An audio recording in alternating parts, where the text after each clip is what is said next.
Mr. Sahota have more than 25 years of experience in steering risk-informed programming to achieve results in the domain of emergency preparedness for response, disaster risk reduction, climate change adaptation, urban DRR planning, and safe construction. Merit of being associated with UNICEF and other frontline humanitarian agencies. One of his key accomplishments is the assimilation of sectoral knowledge and program skills on WASH, public health, social sciences, and human settlements to effectively advocate for linking humanitarian and development programs to achieve sustainable results. Dear colleagues, today we'll talk about what we call environmental health for risk mitigation and management, and particularly focus on the technology element of water sanitation and hygiene, which we know in normal parlance we call it WASH. In the session today, we'll do a quick overview of the public health emergencies and try to understand why we need to act during emergencies in a certain way. And number two, we'll see water sanitation and response and mitigation measures at some good depth in terms of technology, and review various technical options that are available for the water sanitation response during emergencies. Now, let's first of all have a good conceptual understanding of why we're doing what we do.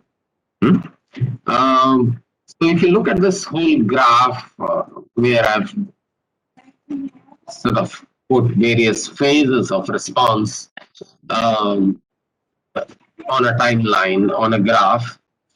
So on a development continuum, within the development continuum, you would have a disaster at some point in time. So disasters are integral part of the socioeconomic complexity. They are not outside, they are not separate. So the first thought which we should have common between us is that disasters are part of the socioeconomic complexity. So once the disaster happens, of course, whole response will be contingent on, the quality of response will be contingent on the preparedness that we did during the pre-disaster phase, which is a preparedness phase. So normal development work should be treated as space and place for doing preparedness work, mitigation work in clear terms. So once the disaster happens, we would respond to the acute needs, first of all, that I call the phase one. And the acute needs are water sanitation. And for us particularly, these are water and sanitation. Then other sectors have other needs as well. And then once things stabilize a little bit and we have a good understanding of how many people are impacted, where, and what all is required in that particular context, that's the phase two. So phase one is more a lot of confusion, lots of planning and delivery of response without much information. So the information is fluid. But phase two is about responding with a clarity of information. So information is the primary input in the response planning. And then phase three is more about early recovery of the development services. So while you continue to deliver the emergency response, the phase three is more about. So in every phase, you plan for the next phase.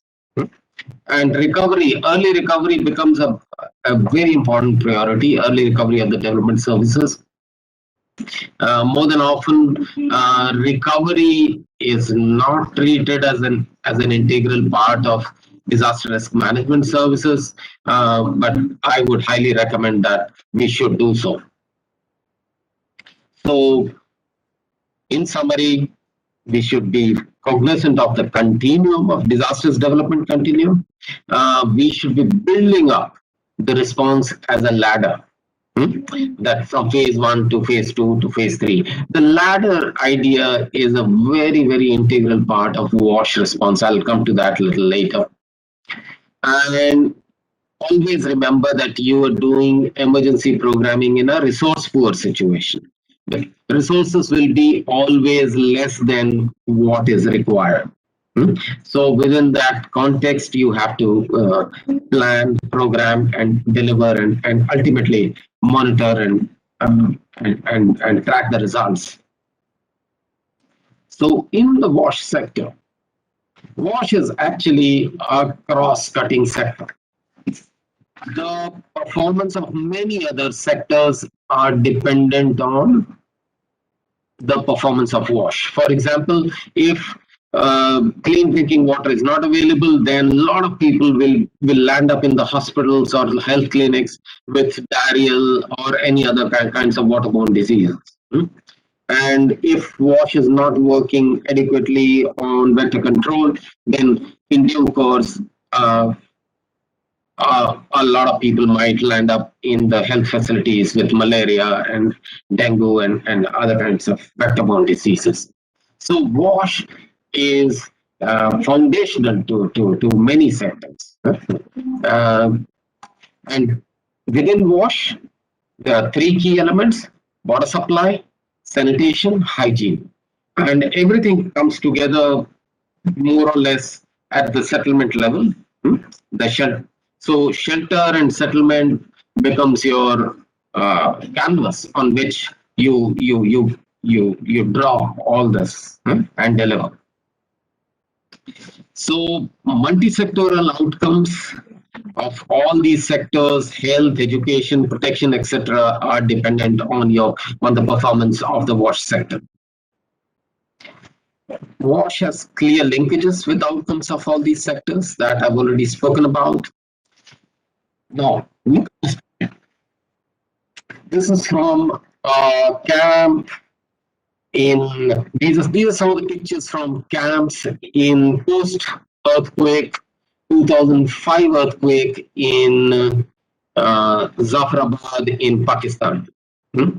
And here you see a person who's displaced and they're eating. You also see a bottle, a feeding bottle for an infant in the same soiled utensils which you see stacked up here. So what you can make out that this group of internally displaced people are using water for making milk for an infant.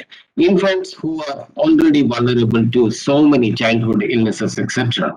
Now, if that water, which is being used for making the water for this little kid, is not safe, then you can then it'll be a big challenge.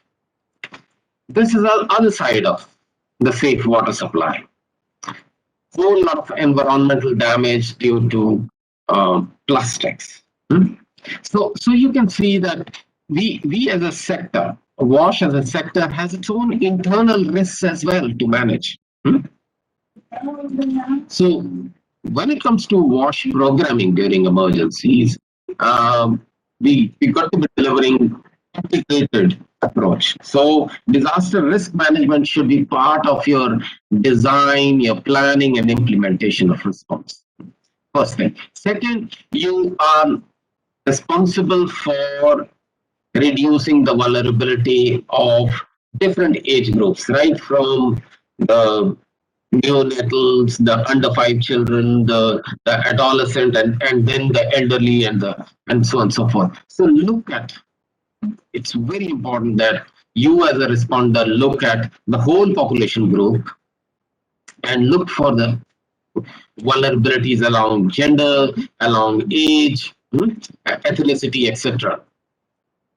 And then, of course, the cross-cutting themes, and then adopt clear standards. There are response standards such as sphere standards. There are national standards and norms for response to emergencies. So clearly refer them and launch technically appropriate technologies that are appropriate for the given context, which do not harm the environment in a longer term basis.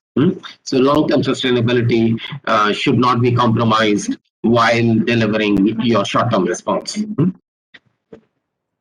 No one agency is competent to deliver the whole response. As I said, we are in a resource poor situation. Hence, involve all the stakeholders. If you're not involving all the stakeholders in our partnerships, which means coordination becomes very, very important. The interagency coordination, the intersectoral coordination are sort of oxygen for any emergency response. I hope the programming approach is more or less clear from here. Within the WASH programming, we have three pillars. We look at the enabling environment for reducing risk for the impacted population, men, women, children. Then the hygiene promotion with them, and then providing the right kind of hardware, which is water treatment plants and other storage equipments, etc., etc. So all the hardware and everything comes is brought together. What we call hygiene improvement. We are trying to improve the hygiene in the given context. So this is a prevention reduction kind of a framework for delivering WASH response. Within these three pillars, what all sits is here in this slide. It's a bit complicated. I won't go through the whole of it, but very important that we do not forget the enabling environment, the policy side of it, and also deliver a human right based sort of approach to programming, which means that the people who are at the most vulnerable, who are at most risk, need to be prioritized. They need to be, first of all, enumerated, and then planning should be done to reach to them.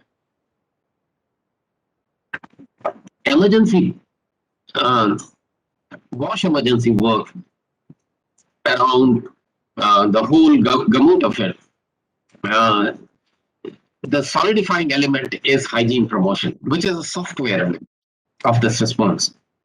Communication, communicating risk to the affected men, women, children, and then seeking their feedback into the design and siting of facilities, bringing them together to take community level actions, and so on and so forth. And finally, of course, hardware is very clear that you need water systems, right? Water treatment, water distribution, water quality related. So there is a range of hardware for water side, which we'll look at. Then the toilets. Toilets is another big hardware side of WASH response. Drainage, solid waste collection, and then household level safety and safety of water, basically. So point of use, where the things get used. So there you need water containers, right kind of water filters, access to soap, and so on and so forth. So all this hardware is very important. Until unless we work at household level, all our work at community level and system level is not going to work. When I say not going to work, means people with the health and wellness of people will get compromised until unless we work at household. And things do go wrong sometimes, so you would require ORS, etc., hand washing facilities, and also mosquito nets. So all this becomes part of your hardware. What was the primary concern of our presentation. And the framework which we use for achieving results is that our idea is the to put barriers to fecal contamination. During emergencies, you would see a lot of open defecation. So our first range of barriers are between this, what we call the 5F diagram. This is the 5F diagram. So hand washing is a very important sort of primary barrier. So then, of course, containing the flies, the ensuring that fields are not contaminated, and the whole water is not contaminated. So various barriers we put at that. Latrine becomes your first barrier. So ensuring that people displaced by or people impacted by emergencies have access to toilet becomes your first strategy or a first level of barrier. Improved. So there are different types of toilets which we'll look at. So either pit latrines, then the ventilated pit latrines, and so on and so forth, and then of course culturally appropriate latrines, and then protection of water sources. So all these are primary barriers. Hand washing at key times becomes a very I think the majority of even if latrines are not working, if your hand washing is working, you would get very big results from your emergency response. Great response would there can be no response without clear support for hand washing. Protection of food, protection of food handling, so all the food handling practices, preparation, etc., and protection of water in transit. Basically, you might deliver the best quality water, but if at household level or during transition it gets contaminated, then you're not going to get the results which you're seeking. So these are the kind of barriers we try to put, and finally the whole sort of behavioral aspect. So in this whole idea of creating barriers to fecal oral chain, you see a lot of behavioral aspects, and that's why it's very important that we focus a lot on health and hygiene promotion. Wash interventions during emergencies, I've listed some typical wash responses. They would, first of all, we would start with providing adequate quantity, underline the quantity of water. Then we would try to improve the quality of water.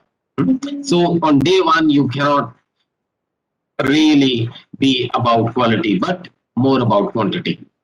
Once quantity and quality are sorted, we would start looking at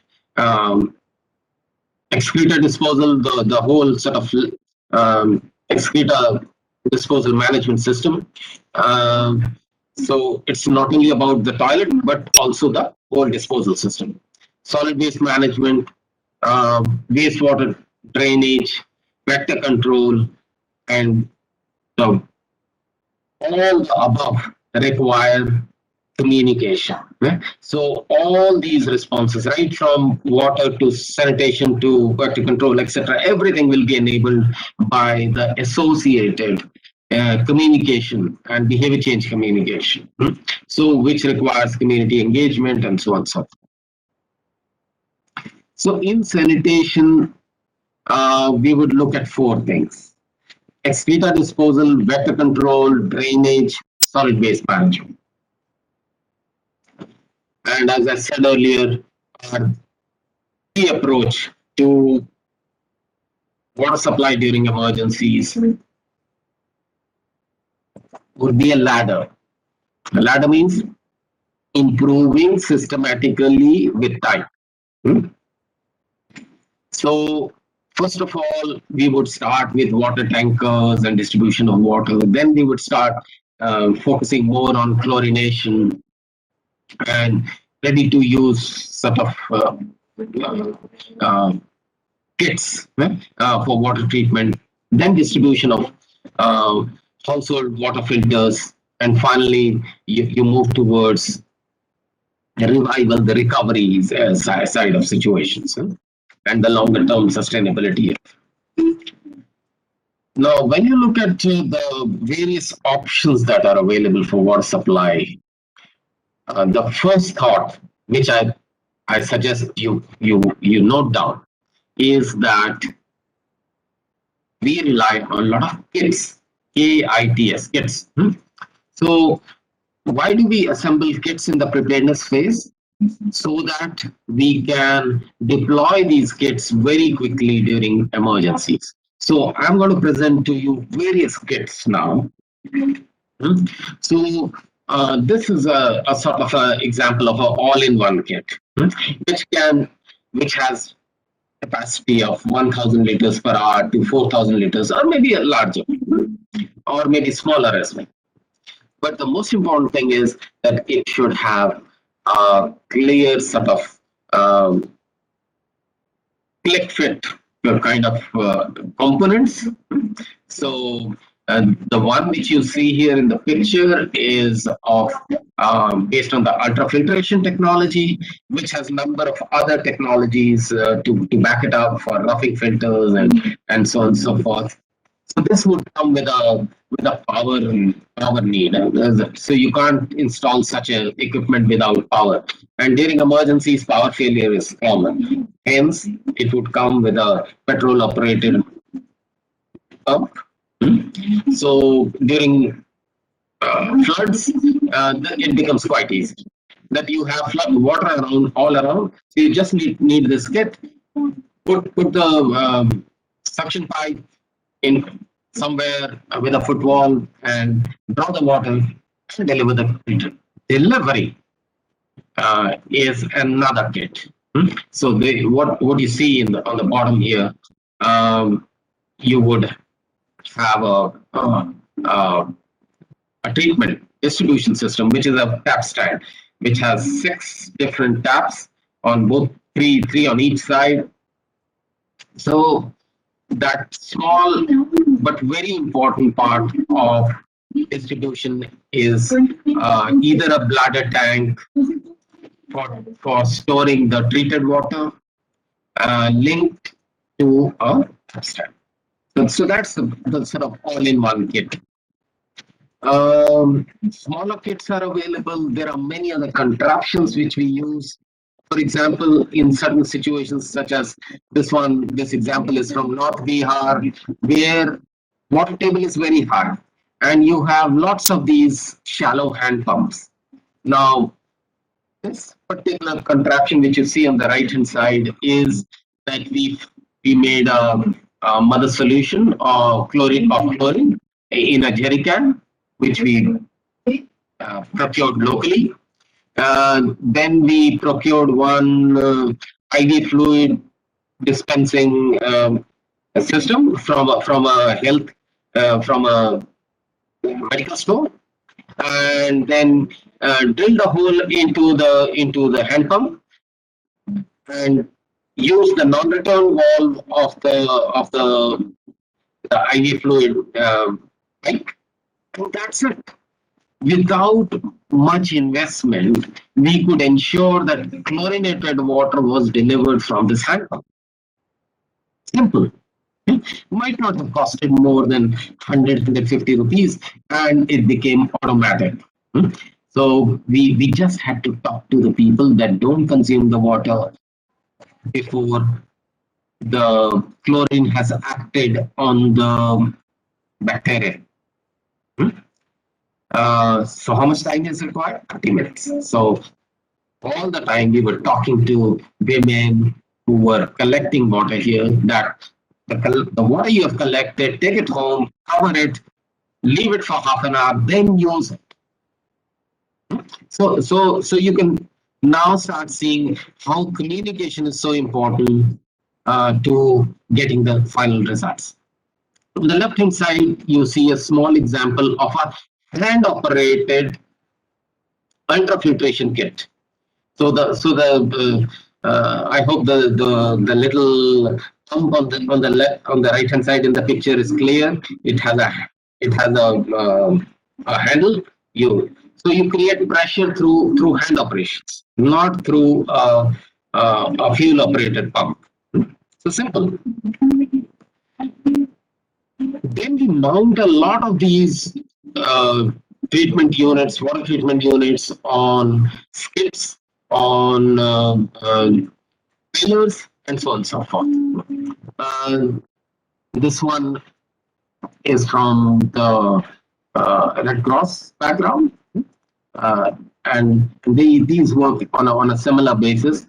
In this picture, you see these yellow pillow tanks. What is referred as pillow tanks? A pillow tank is something which is foldable. And this is a 10,000 or a 15,000 liter tank, which is foldable, rubber kind of a material.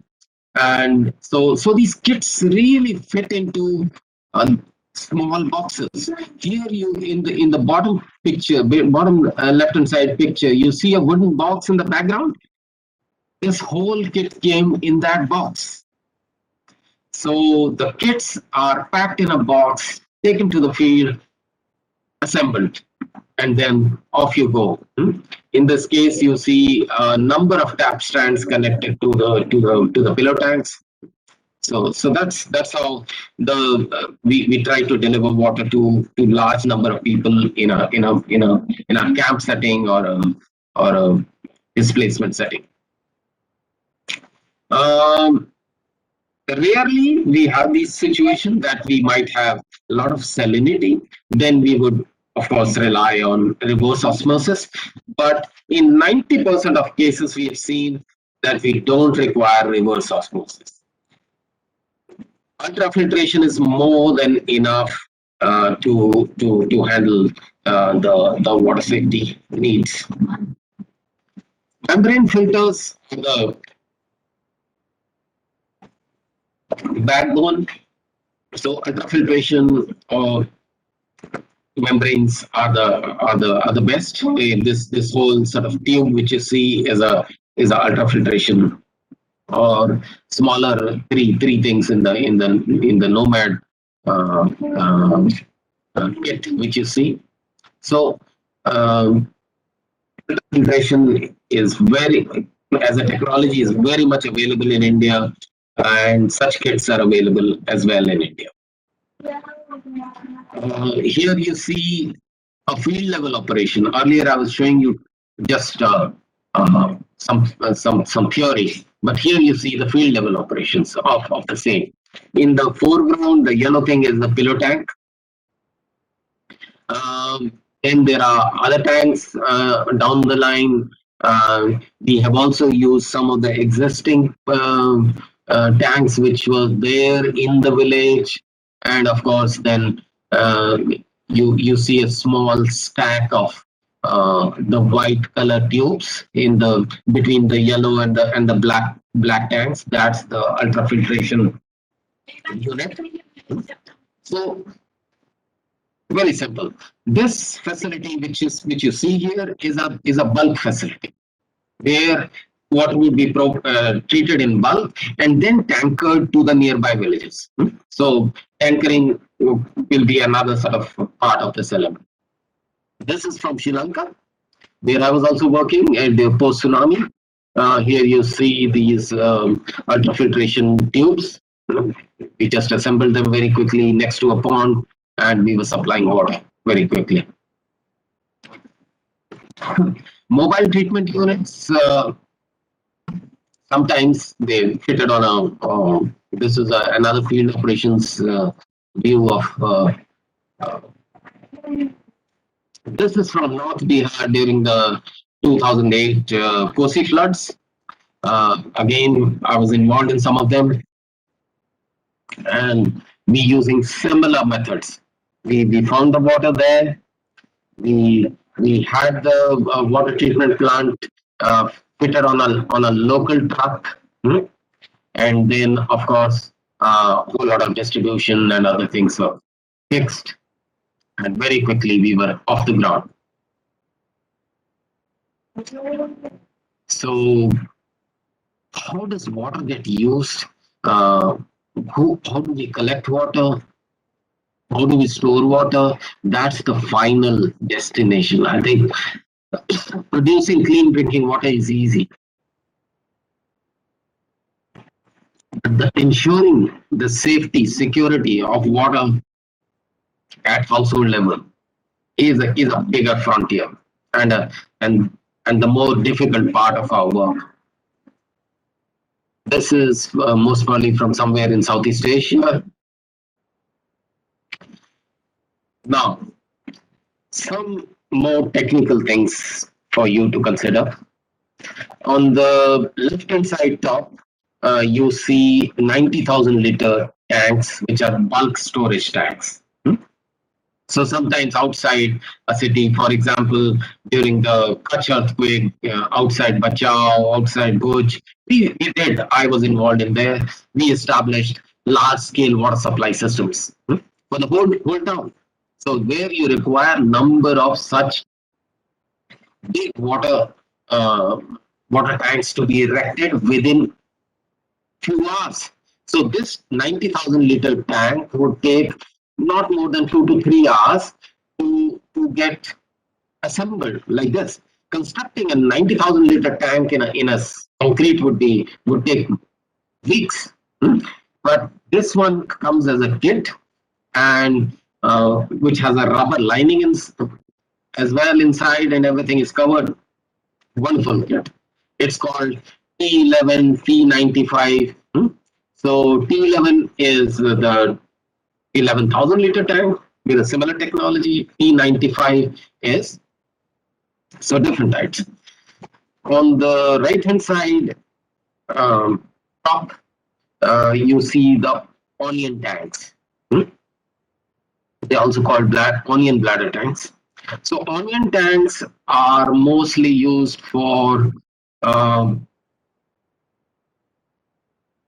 flocculation, the whole use of alum for sedimentation in the tanks. So these are tanks which, due to their shape, as soon as you fill water into it, they just become an onion shape. That's how the name comes. And top is open, so we would throw the alum, etc., into it, and then so these are mostly used for pre-filter situations. Finally, when it comes to delivery, we would need some head for water supply. So sometimes we would use sandbags to create a little raised platform. Here in this picture, you can see we've used old drums. We put some mud on it, stretched a plastic sheet on it so that the boulders or anything sharp doesn't come into the pillow tank, and then you put a pillow tank on it. So you get a little head of 4 feet, 5 feet, and that's enough to supply water little locally. As I said earlier, we have lots of such kits. So kits are many a times transported through different means, right from aircrafts to bullock carts to a donkey. So the key design factor in these kits is that they got to be portable. So portability of kits is very important issue in terms of their design. So that is something which you don't have to worry about. All these kits are designed, all these kits are delivered more than often like this in very resource poor situations. Of course, we would use locally available material, locally available tanks in different situations. Household level, as I said earlier, I would hugely stress that household level should be part of your strategy. We use different means. First of all, if there is nothing, then you use a sari, fold it into layers, stain it. That's basic. Boiling of water is promoted, etc. If nothing is working, staining and boiling is enough. Then sedimentation. We have number of small pouch available chemicals which come as pouches for household level use. They are normally combination of coagulating flocculating agent as well as chlorine. So the whole range of it. So You fill a bucket of water, put this one pouch, leave it for half an hour, and then the whole turbidity settles down, and top layer is all clear. Shift it to another bucket, and then you have a good quality water. We always promote boiling of water or putting water in some transparent bottles and then putting them in the sun. So there's a solar disinfection. Then, of course, there are other household level candle filter, ceramic candle filter filtration units. Those are also available. So you can see right from those big 4,000 liters per hour to a household level filter, there are a number of options depending upon your availability of resources and your context. You would decide what to prioritize and what is possible in that whole context. Chlorine is one of our primary sort of strategies, chlorination of water.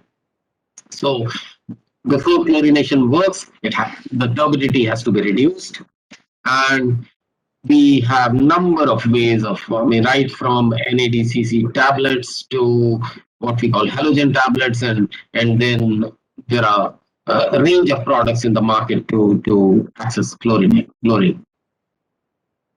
Finally, the communication element. When not every society would be aware of how to manage safety, water safety during emergencies. So this kind of little communication material in the local language is the starting point. Then we would engage with the community, discuss with mothers, discuss with parents, etc., etc.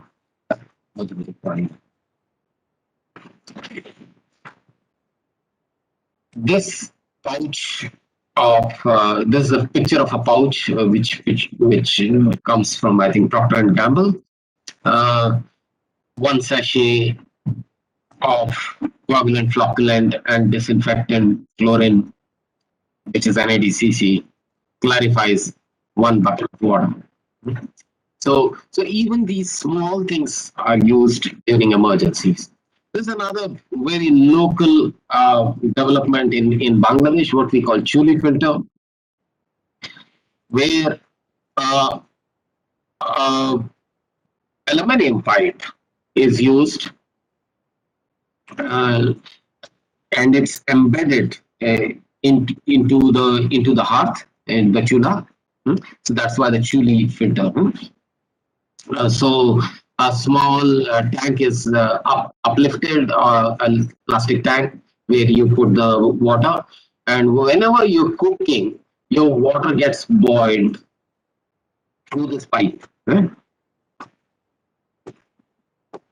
So very innovative local means for boiling of water. Then you get boiled water. Simple way of disinfecting water. So then once you have produced, you've got to be having safe storage and handling devices. This is a very innovatively designed bucket, which is a hybrid between jerry can and a bucket. So a bucket with a lid, which has a hole in it. So they are designed in such a way that handle comes as a separate thing. So we can, even in a small plane like this, we can bring in thousands of buckets stacked up.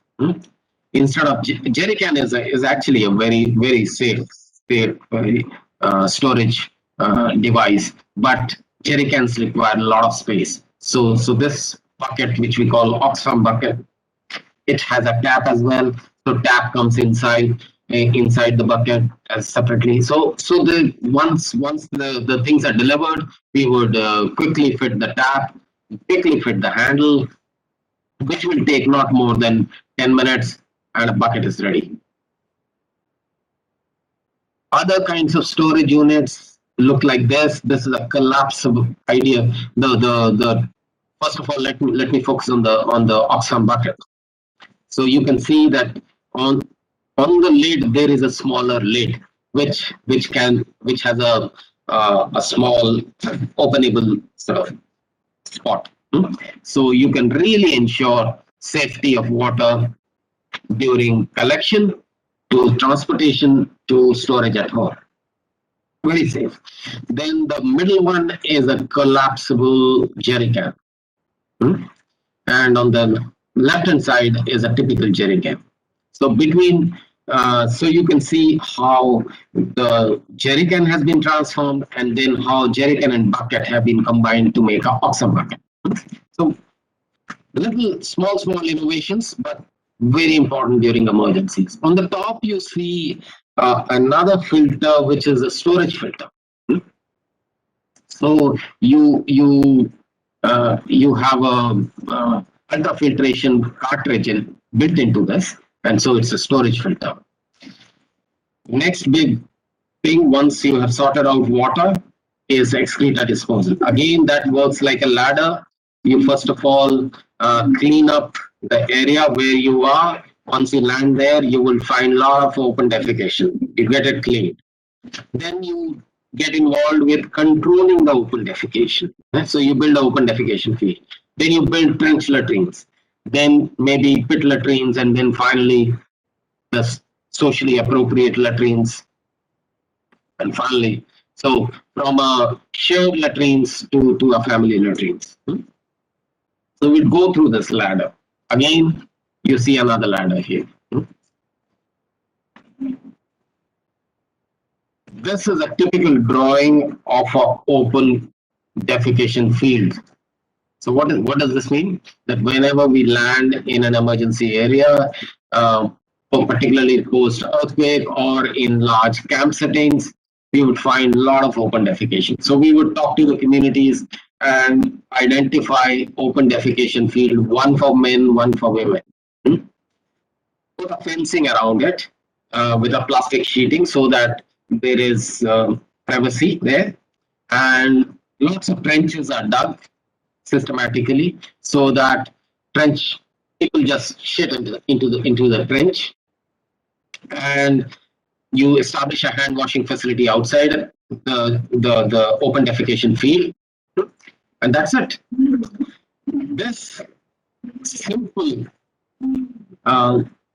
thing discussed with the community, promoted with the community, can help control open defecation even in very large camps, 20,000 people living in one camp or something like that. How will the trenches look like? They look like this. So we dig a trench, we put a small wooden plank along with it so that weight gets transferred on a larger area and the trench doesn't collapse. And you put the soil dug out of the trench next to it so that can be thrown systematically on the ship, and then you have little water, etc., and hand washing facilities outside, hand washing with soap. So you would hang a soap there and then ensure that everyone washes hands after defecation. So that is what we try to control. This is how we try to ensure that the fecal-oral chain is disrupted. This is the field view of establishing a trench latrine or an open defecation field. This is post-tsunami in Tamil Nadu, and other sort of little improvements which we do over a period of time. And then finally we would get involved.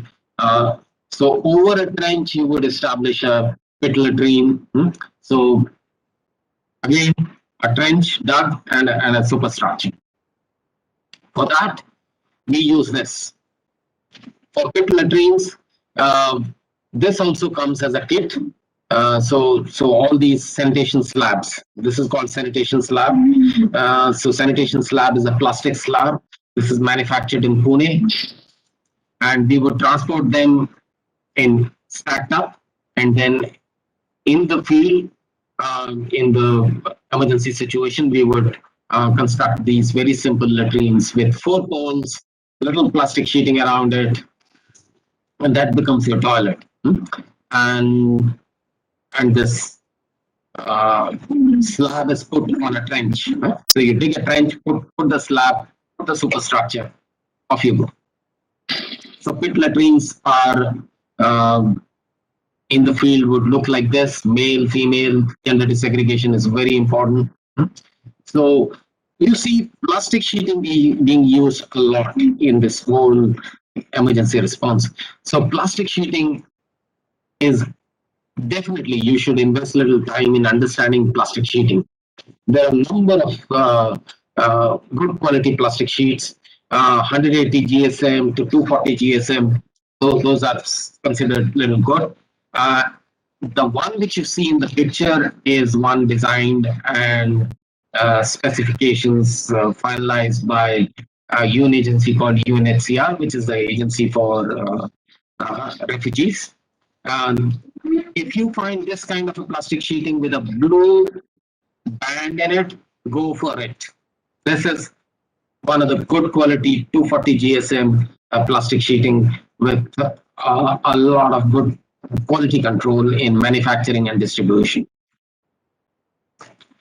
Pit latrines, I will not go into the technicalities here, but sometimes we would go for offset pits instead of so depending upon the soil condition, we would construct offset pits. And then once you construct an offset pit, you can introduce the water seal. So you all are engineers, you understand the water seal, the construction of pits, etc. Important thing to consider in this whole design is that one day it will rain. And where will the rainwater go? Rainwater should not go into the pit. So you've got to ensure that the pit is insulated so that there's enough design thought applied to it. Sometimes we have this kind of what we call ventilated improved pit latrines. So where you put a ventilation on the pit. So this is a direct drop pit latrine. This is a field view of a ventilated pit latrine. This is quite common in Africa, where we do a lot of work. In India, it's not a popular way of we are more into water based. So in Saharan Africa and Sub-Saharan Africa, these are common things. Children need to be really prioritized while designing the pits, because child faces is equally full of pathogens, and children are more or less in younger age are scared of going to a toilet. They would always go to the toilet with someone. So your toilet should be big enough that the child and the mother or child and the father could be in the toilet. Toilet should be so small that a person can't accompany the child. Sometimes we would also fix little holes in the toilet so that children can hold it. They can while sitting. So there are many things to be considered in design for children, apart from anthropometrics. So many times the height of the seat itself is so difficult. Then you have to introduce a step in there. So always remember that different age groups would require different kinds of toilets. For example, if you're elderly, you have problem with your knees, and you provide a squatting type of toilet, then it doesn't work. Okay, so do reflect on the vulnerabilities. This is one example of a child-friendly toilet being constructed in Tamil Nadu post tsunami. Now, superstructure for the toilet consumes a lot of time. So this is one idea for uh, superstructure for a toilet. On the left hand side, you see how it is delivered to us, just like a very thin, small package. Then you open it and lift it up, and within a minute or so, the whole superstructure is ready. So this comes with a very thin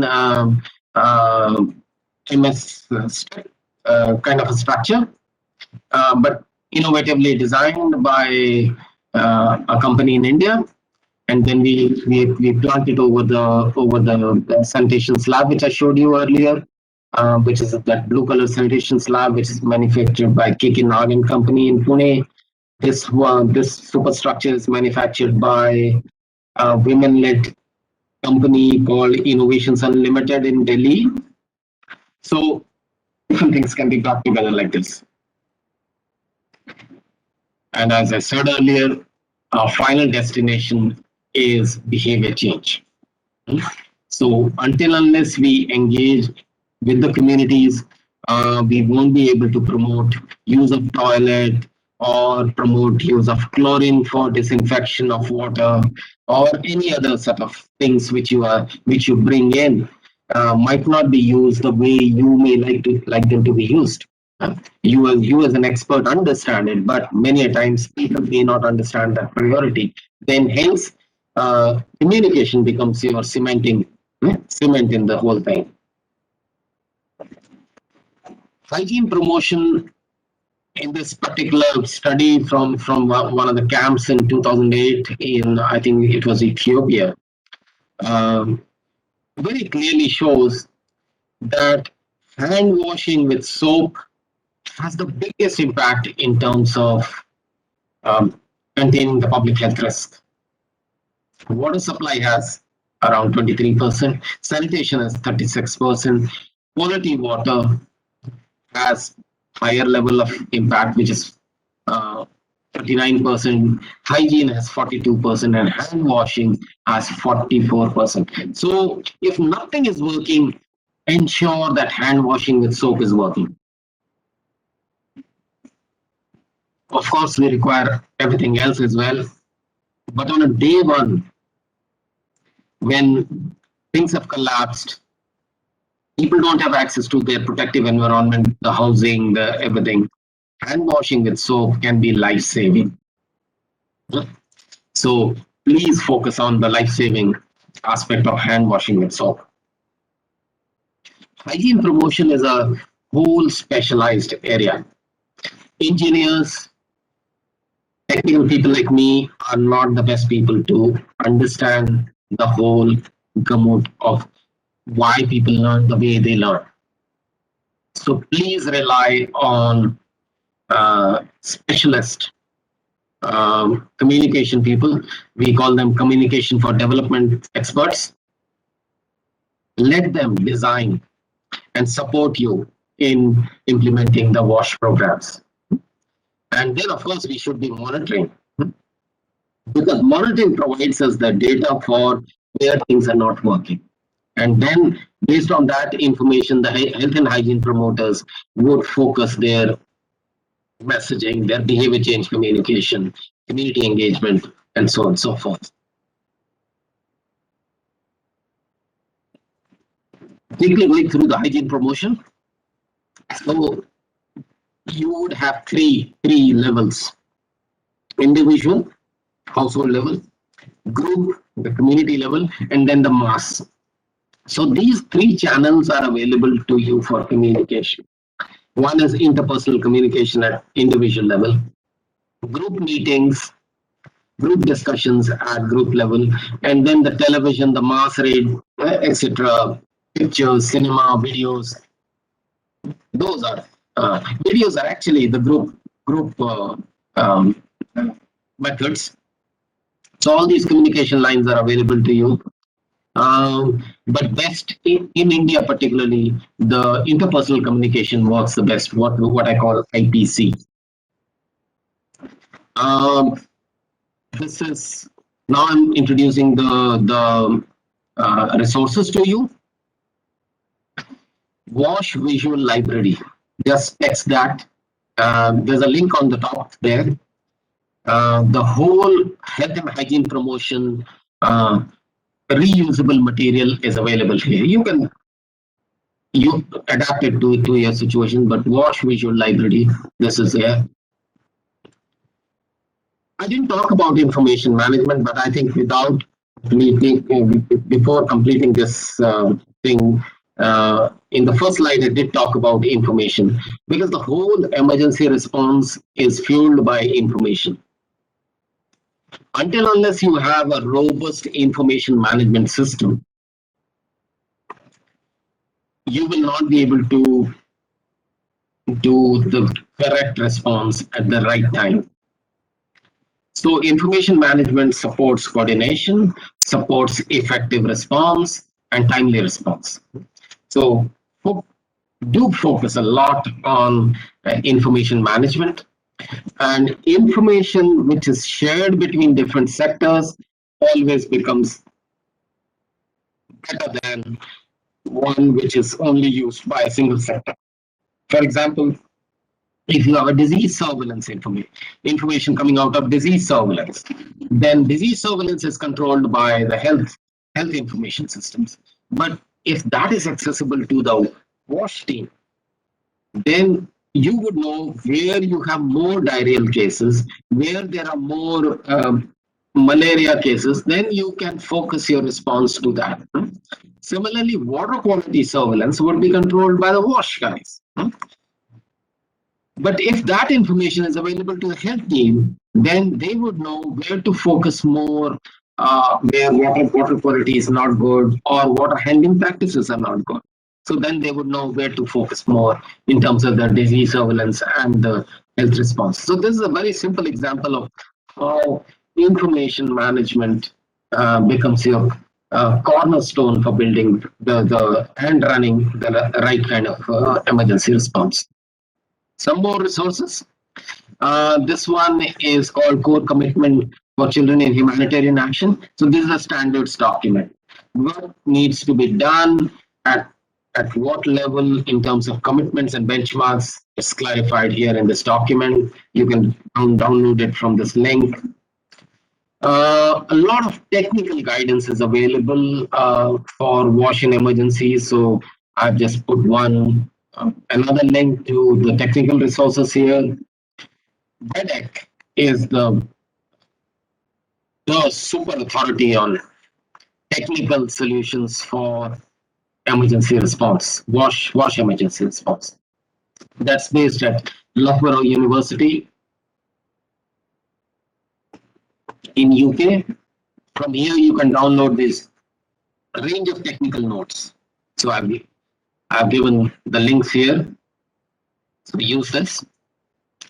3-4 books which WEDEC has produced are very, very useful.